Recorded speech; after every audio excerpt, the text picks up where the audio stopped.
اقبال کہتا ہے کہ زوال بندائے مومن کا بے زری سے نہیں، مومن کا زوال بے زری سے نہیں ہے بلکہ اس کا سبب کوئی اور ہے۔ وہ سبب ڈھونڈنا ہے کہ ہم دنیا میں رسوا ہو کے کیوں رہ گئے، ہم زمانے کے سامنے تماشا کیوں بن کے رہ گئے، آج نبی کی امت پوری کائنات میں رسوا ہو کے کیوں رہ گئی، آج ہمارا تماشا دیکھا جا رہا ہے، آج بھوکے کتوں کو ہماری بےشمار بھیدوں کے اوپر چھوڑا جا رہا ہے اور اس کا تماشا دیکھا جا رہا ہے۔ کیا ہم نے یہ دن بھی دیکھنے تھے؟ ہم نے سراغ لگانا ہے۔ دولت کی قلت اور کثرت یہ ثانوی چیزیں ہیں۔ ہم نے تاریخ میں دیکھا ہے ہم کبھی مالی طور پہ کمزور تھے، رسوا نہیں ہوئے ہیں، مال زیادہ ہو گیا رسوا نہیں ہوئے ہیں، رسوائی کے سبب کوئی اور ہیں۔ سنو حضرت عمر نے کیا کہا لا الہ الا اللہ انا کنا اذل قوم فاعزنا اللہ بالاسلام، کہا کہ اے ابو عبیدہ بن جراح، ہم ایک ذلیل قوم تھے اور اللہ نے ہمیں اسلام کی وجہ سے عزت عطا کی ہے، اور میں تمہیں ایک تاریخ ساز بات کہنے لگا ہوں، اور وہ یہ ہے کہ جب تک ہم اس عزت والے اسلام کے دامن کو تھامے رہیں گے ہماری عزت قائم رہے گی، اور جب اسلام کے علاوہ کسی اور جگہ سے عزت ڈھونڈیں گے تو رسوا کر کے رکھ دیے جائیں گے۔ یہ ہے وہ خلاصہ جو حضرت عمر نے امتوں کے عروج و زوال کا بیان کیا ہے۔ اس امت کو جو خیرات ملی ہے تخت و تاج کی، وہ پینٹاگون سے نہیں ملی، وہ واشنگٹن سے نہیں ملی، وہ وائٹ ہاؤس سے نہیں ملی، وہ محمد عربی کے جوڑوں کا صدقہ ملی ہے۔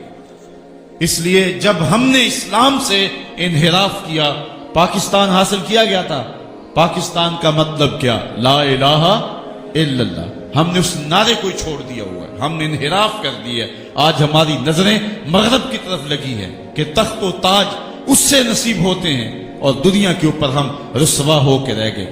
ہماری پستی، ہماری زبوحالی، ہماری ذلت کا سبب یہ ہے کہ جس جگہ سے ہمیں عزت ملی تھی ہم نے وہ مرکز ہی چھوڑ دیا ہے۔ اس مرکز حیات کو، اس مرکز زندگی کو، اس مرکز عزت کو ہم نے چھوڑ دیا ہے، اور دنیا کے اوپر ہم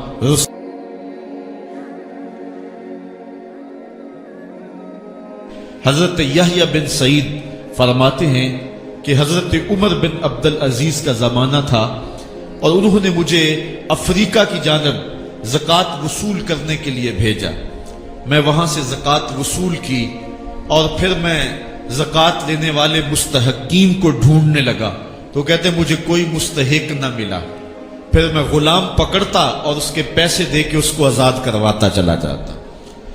حضرت عمر بن عبد العزیز کا زمانہ ہے کہ گورنر ہے عراق کا، وہ حضرت عمر بن عبد العزیز کو لکھتا ہے کہ اتنی رقم ہے، اس کا کیا کرنا ہے؟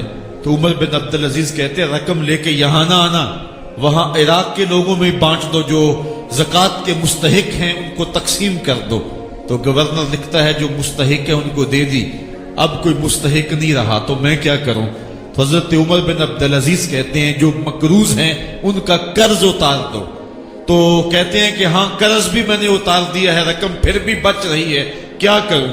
تو حضرت عمر بن عبد العزیز نے پھر لکھا جو شخص شادی کرنا چاہتے ہیں ان کا حق مہر ادا کر دو۔ میں نے کہا کہ وہ بھی کر دیا ہے، رقم پھر بھی بچ گئی ہے، اب کیا کروں؟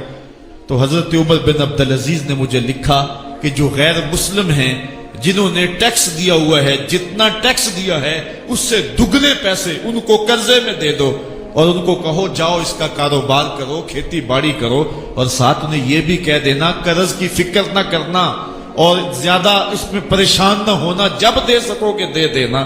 یہ دور بھی پھر اسلام نے دیکھا اور یہ گھڑیاں بھی دیکھی، جب چتھڑے پہنے ہوئے تھے، جب پیود لگے لباس پہنے تھے، جب پیٹ میں ڈالنے کے لقمہ بھی نہیں تھا، اللہ کا دین اس وقت بھی غالب تھا، اور جب گلیوں کے اندر ریشم بکھرا ہوا ہوتا تھا کوئی اٹھانے والا نہیں تھا، دین بکھرا ہوا ہوتا تھا کوئی اٹھانے والا نہیں تھا، دین اس وقت بھی غالب تھا۔ دین کا غالب ہونا یا نہ ہونا اس کا تعلق جو ہے وہ مال و دولت سے نہیں ہے،